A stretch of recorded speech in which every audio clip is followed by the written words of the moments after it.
नमस्कार, आध्यात्मिक दर्पण में आप सभी का एक बार फिर स्वागत है। पेश है आज की खास खबरें।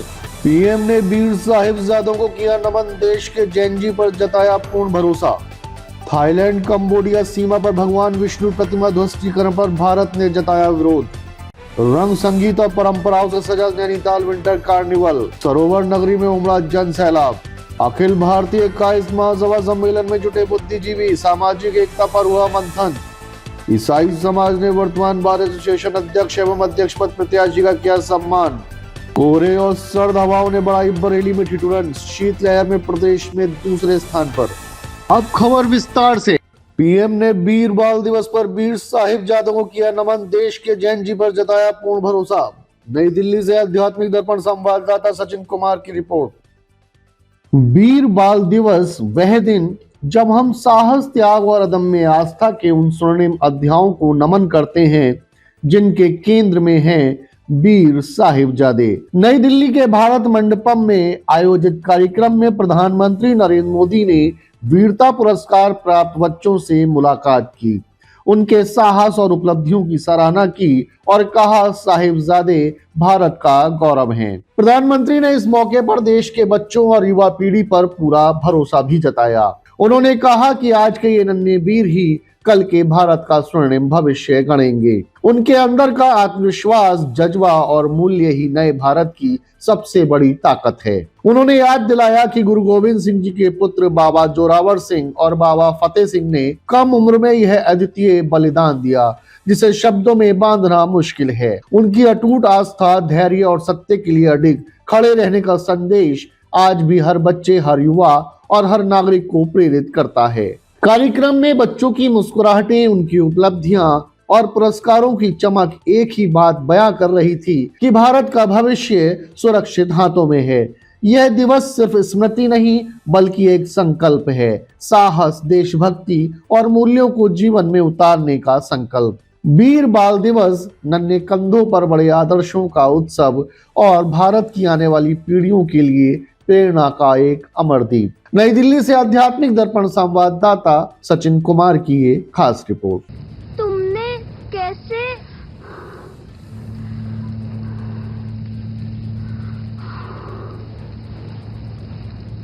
लपटें बढ़ रही थी। अगर वो सिलेंडर फट जाता तो सबकी जान चली जाती। घर, गली, बच्चे सब खत्म हो जाता। मैं बहुत डर गई थी, पर मैं पीछे नहीं हट सकती थी।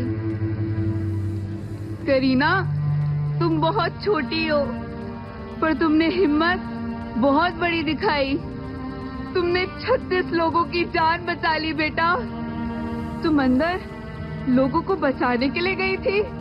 हम सबको तुम पे बहुत गर्व है बेटा। हाँ, बहुत गर्व है।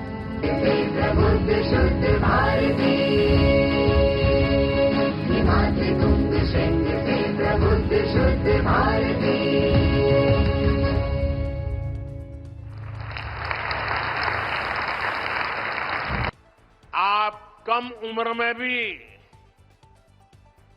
ऐसे काम कर सकते हैं कि बाकी लोग आपसे प्रेरणा लें।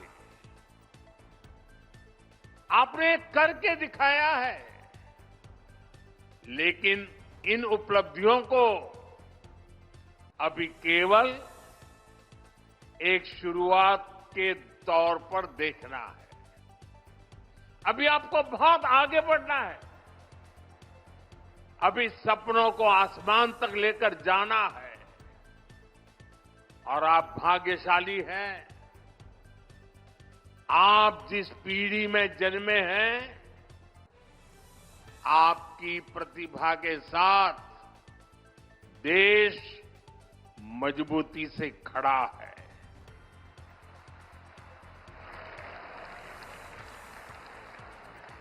पहले युवा सपने देखने से भी डरते थे, क्योंकि पुरानी व्यवस्थाओं में ये माहौल बन गया था कि कुछ अच्छा हो ही नहीं सकता। चारों तरफ निराशा निराशा के वातावरण बना दिया गया था। लोगों को यहां तक लगने लगा कि भाई मेहनत करके क्या फायदा है। लेकिन आज देश टैलेंट को, प्रतिभा को खोजता है, उन्हें मंच देता है। उनके सपनों के साथ 140 करोड़ देशवासियों की ताकत लग जाती है। डिजिटल इंडिया की सफलता के कारण आपके पास इंटरनेट की ताकत है, आपके पास सीखने के संसाधन है। जो साइंस, टेक और स्टार्टअप वर्ल्ड में जाना चाहते हैं, उनके लिए स्टार्टअप इंडिया जैसे मिशन है। जो स्पोर्ट्स में आगे बढ़ रहे हैं, उनके लिए खेलो इंडिया मिशन है। अभी 2 ही दिन पहले मैंने सांसद खेल महोत्सव में भी हिस्सा लिया। ऐसे तमाम मंच आपको आगे बढ़ाने के लिए हैं। थाईलैंड कंबोडिया सीमा पर भगवान विष्णु की प्रतिमा हुई ध्वस्त, भारत ने बताया आस्था पर हमला। वीडियो सोशल मीडिया पर हुआ वायरल। कंबोडिया से आध्यात्मिक दर्पण संवाददाता अभय गुप्ता की रिपोर्ट। कंबोडिया में घटी घटना केवल पत्थर की एक प्रतिमा का टूटना नहीं, बल्कि करोड़ों लोगों की आस्था पर गिरी चोट की तरह महसूस हुई है। भगवान विष्णु की प्रतिमा को बुलडोजर से गिराए जाने का दृश्य जब सोशल मीडिया पर सामने आया तो लोगों के हृदय में पीड़ा, आक्रोश और गहरा दुख। वही विष्णु हैं जिन्हें संरक्षण, संतुलन और करुणा के प्रतीक के रूप में पूजा जाता है, और उसी प्रतीक को यूं निर्ममता से धराशायी होते देखना आस्था रखने वालों के लिए बेहद वेदनादायक रहा। भारत ने इस घटना पर सख्त आपत्ति जताते हुए साफ कहा है कि यह सिर्फ एक मूर्ति नहीं, बल्कि साझा सांस्कृतिक विरासत और भावनात्मक जुड़ाव का प्रतीक थी। सीमा विवादों और राजनीतिक खींचतान के बीच जब धार्मिक प्रतीकों को निशाना बनाया जाता है तो केवल पत्थर नहीं टूटते, लोगों के मन, उनकी परंपराएं और विश्वास भी घायल होते हैं। यही कारण है कि भारत ने कंबोडिया और थाईलैंड दोनों से संवाद और शांति के रास्ते पर आने की अपील की है। यह घटना हमें यह भी याद दिलाती है कि किसी भी सभ्यता की पहचान उसकी मूर्तियों, मंदिरों और विरासतों से जुड़ी होती हैं। इन्हें नष्ट करना किसी राष्ट्र या समुदाय की आत्मा को चोट पहुंचाने जैसा है। आज आवश्यकता संघर्ष की नहीं, बल्कि सम्मान, संवेदनशीलता और संरक्षण की है, ताकि हमारी साझा धरोहर आने वाली पीढ़ियों तक सुरक्षित रह सके। कंबोडिया से आध्यात्मिक दर्पण संवाददाता अभय गुप्ता की ये खास रिपोर्ट। भारत के विदेश मंत्रालय ने कहा कि हमें हाल ही में निर्मित एक हिंदू धार्मिक देवता की प्रतिमा को ध्वस्त किए जाने की खबरें मिली हैं, जो थाईलैंड कंबोडिया सीमा विवाद से प्रभावित क्षेत्र में स्थित थी। इस क्षेत्र में हिंदू और बौद्ध देवी देवताओं का गहरा आदर और पूजा की जाती है, क्योंकि यह हमारी साझा सभ्यतागत विरासत का हिस्सा है। क्षेत्रीय दावों के बावजूद इस तरह के अपमानजनक कृत्य दुनिया भर के अनुयायियों की भावनाओं को ठेस पहुंचाते हैं और इन्हें नहीं होने देना चाहिए। हम एक बार फिर दोनों पक्षों से संवाद और कूटनीति की ओर लौटने, शांति बहाल करने और आगे किसी भी प्रकार की जान माल की हानि और संपत्ति एवं विरासत को क्षति से बचाने का आग्रह करते हैं। थाईलैंड में ये सब दिखाया जा रहा है, इससे पहले बंगाल है, इससे पहले भी आप नेपाल में भी देख चुके हैं, हर जगह देख ही रहे हैं। दीपू चंद्र का अभी मामला थमा नहीं, और थाईलैंड पे अभी तो इंसान की बात थी, अब भगवान पे भी बार होने लगा। और जब हनुमान जी को ही, उनको हनुमान जी का ही भय नहीं रहा, तो आप बताइए फिर हिंदुओं की दुकान मकान कैसे रहेंगी सुरक्षित। शासन प्रशासन बहुत जल्दी कदम उठाए, आप मंदिर बनवाए, अच्छी बात है, लेकिन आप तो जब इंसानों को जलाया जा रहा है, जहां मंदिर की मूर्तियों पे बुलडोजर चलाया जा रहा है, तो ये थाईलैंड, इंग्लैंड, ऑस्ट्रेलिया पे मत जाओ। ये भारत को ही दिखाने के लिए ये सब बनाते हैं, ये सब बताया जा रहा है। इसलिए सावधान हो जाओ, सजग हो जाओ और ठोस कदम जल्दी से जल्दी उठाएं और इस प्रकार बहुत ही दुखद है और बहुत ही कष्टप्रिय बात है कि हनुमान जी तक के लिए उनकी ऐसी हिम्मत पड़ गई, तो अब सोचो इंसानों का क्या होगा चंदन चोटी वालों का। रंग संगीत और परंपराओं से सजा नैनीताल विंटर कार्निवाल। झांकी में लखिया भूत और बग्वाल परंपरा हुई जीवंत, उमड़ी भारी भीड़। नैनीताल से आध्यात्मिक दर्पण संवाददाता कुमार निशांत की रिपोर्ट।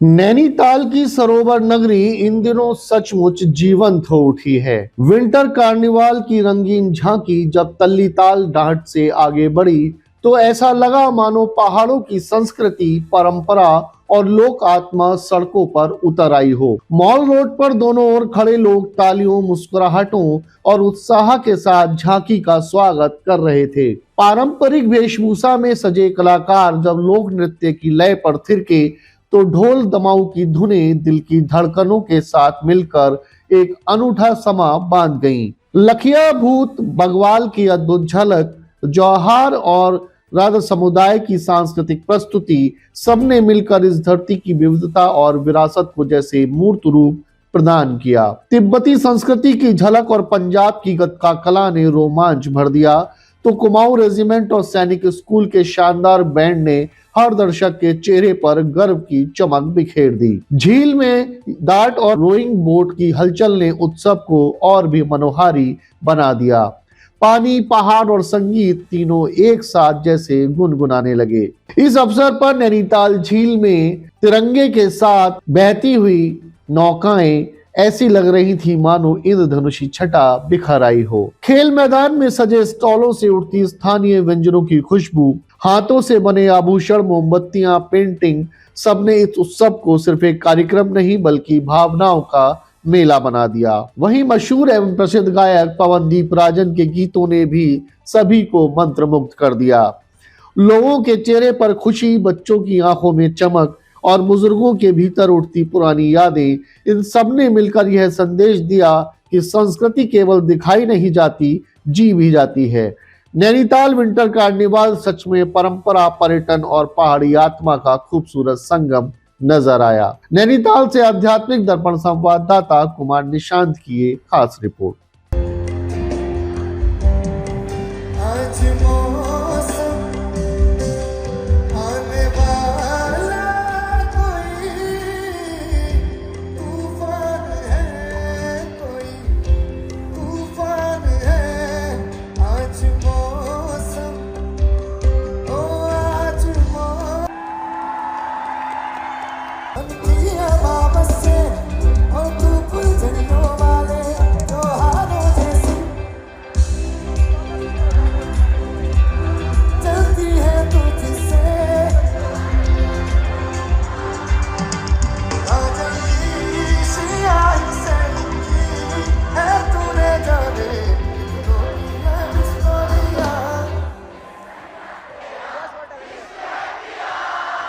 मैं हृदय से स्वागत करता हूं, आप सबका अभिनंदन करता हूं और ये मेरे लिए बहुत खुशी की बात है कि मुझे आज इस शीतकालीन कार्निवल के माध्यम से आप सबके बीच में उपस्थित होने का शुभ अवसर प्राप्त हो रहा है। भाइयों बहनों, आज का ये अवसर कई मायनों में विशेष है, क्योंकि आज हम जहां एक और नैनीताल में इस भव्य विंटर कार्निवाल के लिए एकत्रित हुए हैं, वहीं नैनीताल के समग्र विकास के लिए भी आज यहाँ आने से पहले सैकड़ों करोड़ रुपए की योजनाओं को आज जनता को समर्पित किया गया है। इसके साथ ही आज का दिन ये इसलिए भी अत्यंत विशेष है क्योंकि आज हमारे पृथक राज्य के निर्माण को साकार करने वाले भारतीय राजनीति के अजात शत्रु पूर्व प्रधानमंत्री अटल बिहारी वाजपेयी जी का भी जन्मदिन है। मैं इस अवसर पर समस्त प्रदेशवासियों की ओर से श्रद्धेय अटल बिहारी वाजपेयी जी को कोटि कोटि नमन करता हूं, उनको अपनी भावांजलि अर्पित करता हूं। भाइयों बहनों, आज के अवसर पर हम नैनीताल जनपद के अंतर्गत 121 करोड़ रुपए से अधिक की लागत की 12 महत्वपूर्ण विकास परियोजनाओं का लोकार्पण एवं आज हमने यहाँ शिलान्यास किया है। जिसके अंतर्गत आज हम एक और जहां इस क्षेत्र में पर्यटन को बढ़ावा देने के उद्देश्य से 29 करोड़ रुपए की लागत से सूखाताल झील के सौंदर्यीकरण कार्यों का लोकार्पण भी आज किया गया है।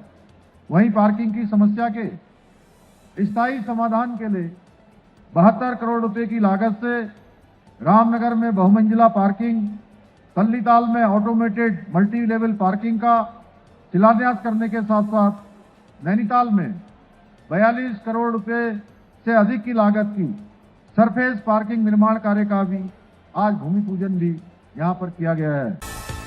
लेते हैं एक छोटा सा ब्रेक, आप कहीं मत जाइएगा, देखते रहिए आध्यात्मिक दर्पण। जब परिवार साथ होता है तो हर पल खास बन जाता है। बरेली के रामलीला ग्राउंड में आपके पूरे परिवार के लिए सज चुका है एक यादगार अनुभव, जलपरी मेला। बच्चों की आंखों में चमक लाने वाली फिश टनल और तैरती रंग बिरंगी मछलियां और पानी के भीतर जलपरी बनकर नृत्य करती रशियन, नेपाली और साउथ इंडियन कलाकार, जो हर उम्र को हैरान कर दे। बच्चों के लिए झूले और खेल, परिवार के साथ हंसी मजाक, स्वादिष्ट फूड और ढेर सारी प्यारी यादें। परिवार के साथ आए और यहाँ आकर ढेरों खुशियां पाए। जलपरी मेला, रामलीला ग्राउंड, बरेली, जहां परिवार के साथ बिताया हर पल बन जाए खास। बैल कोलू कच्ची घानी सरसों का तेल, नाम ही पहचान है। बैल कोलू कच्ची घानी सरसों का तेल, नाम ही पहचान है। 62 वर्षों से आपके भरोसे और फैशन का प्रतीक सेठी सन्स, बॉम्बे होजियरी फैमिली की विश्वसनीय इकाई। यहाँ मिलेगा स्टाइलिश जेंट्स कलेक्शन, आकर्षक लेडीज फैशन और प्यारे प्यारे किड्स वियर, सब कुछ एक ही जगह पर। सेठी सन्स, परंपरा, विश्वास और फैशन का संगम। ब्रेक के बाद आप सभी का हार्दिक स्वागत है। अखिल भारतीय कायस्थ महासभा के सम्मेलन में जुटे बुद्धिजीवी, समाज के उत्थान को लेकर बरेली में मंथन, कई प्रस्ताव हुए पारित। बरेली से आध्यात्मिक दर्पण संवाददाता मयंक गुप्ता की रिपोर्ट। अखिल भारतीय कायस्थ महासभा के उत्तर प्रदेश पश्चिमी संभाग के सम्मेलन में आज बड़ी संख्या में बुद्धिजीवियों, सामाजिक कार्यकर्ताओं और पदाधिकारियों ने एक साथ मंच साझा किया। सम्मेलन में समाज की एकता, संगठन विस्तार और आने वाले समय में राजनीति व सामाजिक भागीदारी को सशक्त बनाने पर गहन मंथन हुआ। वक्ताओं ने कहा कि समाज तभी मजबूत बनता है जब वह एकजुट होकर शिक्षा, संस्कार और संगठन तीनों मोर्चों पर आगे बढ़े। आगामी स्थानीय निकाय और विधानसभा चुनावों में सशक्त उपस्थिति दर्ज कराने, युवाओं की भूमिका बढ़ाने तथा प्रतिभाओं को मंच देने पर विशेष जोर दिया गया। संगठन के वरिष्ठ सदस्यों ने समाज के इतिहास, गौरवशाली परंपरा और वर्तमान चुनौतियों का उल्लेख करते हुए कहा कि यह समय केवल चर्चा का नहीं बल्कि सकारात्मक दिशा में ठोस कदम बढ़ाने का है। कार्यक्रम में विभिन्न क्षेत्रों से आए प्रतिनिधियों ने अपने अपने अनुभव और सुझाव साझा किए। सर्वसम्मति से यह संकल्प लिया गया कि समाज के वंचित वर्गों तक पहुंच बनाकर शिक्षा, रोजगार और सामाजिक जागरूकता के क्षेत्र में व्यापक अभियान चलाया जाएगा। सम्मेलन के अंत में सभी ने मिलकर यह संकल्प दोहराया कि संगठन की मजबूती ही समाज की सबसे बड़ी पहचान है और इसी एकजुटता के साथ आगे बढ़ना हम सबका दायित्व है। बरेली से आध्यात्मिक दर्पण संवाददाता मयंक गुप्ता की ये खास रिपोर्ट। करता हूँ, आपको नमन करता हूँ। साथियों, मुझे बड़ी खुशी है कि अखिल भारतीय कायस्थ महासभा ने अपने यहाँ बरेली में ये कार्यक्रम आयोजित किया।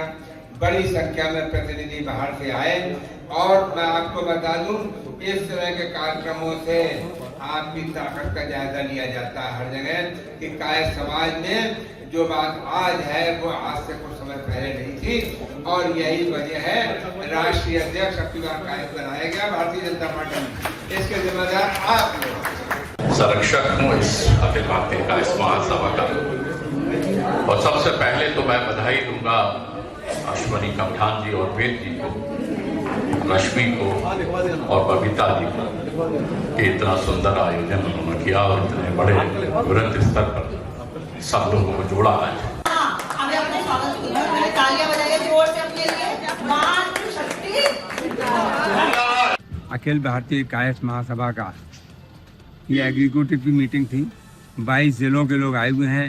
यहाँ पर सब आपस में अपने समाज के बारे में बात करते हैं और ये महसूस कर रहा है कि अखिल भारतीय कायस्थ महासभा के 22 जनपदों के इतने प्रतिनिधि यहाँ आए हुए हैं और आपस में समाज के बारे में बात कर रहे हैं। हमें खुशी। लोगों ने अखिल भारतीय कायस्थ महासभा के अंतर्गत ये कायस्थ समाज के भारतीय राजनीति में दिए गए योगदान के लिए आज ये कार्यक्रम आयोजित किया है।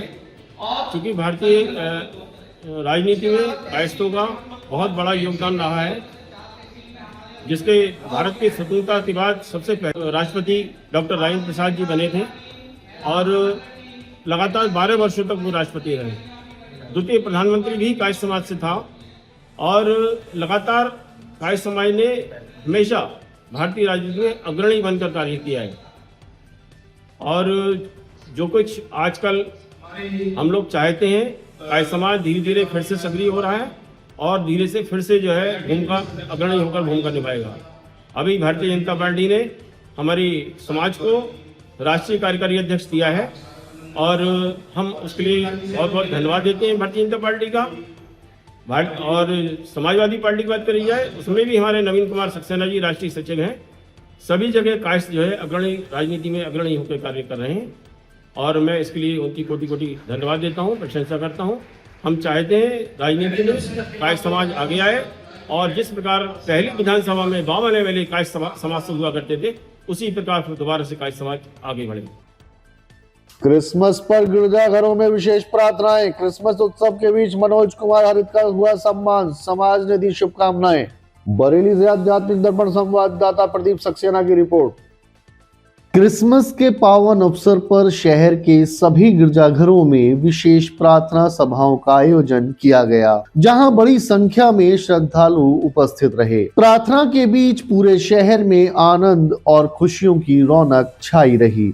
जगह जगह सजे क्रिसमस ट्री, रंग बिरंगी लाइटें और कैरल की मधुर धुनों ने उत्सव के माहौल को और भी मनमोहक बना दिया। लोग एक दूसरे को गले लगाकर क्रिसमस की शुभकामनाएं देते नजर आए। इसी दौरान आयोजित क्रिसमस महोत्सव में ईसाई समाज द्वारा वर्तमान बार एसोसिएशन अध्यक्ष एवं अध्यक्ष पद प्रत्याशी मनोज कुमार हरित का सम्मान भी किया गया। समाज के प्रतिनिधियों ने उन्हें शॉल व स्मृति चिन्ह भेंट कर अपनी शुभकामनाएं प्रेषित की। कार्यक्रम में उपस्थित लोगों ने शांति, सौहार्द और प्रेम का संदेश देते हुए समाज की एकजुटता पर बल दिया।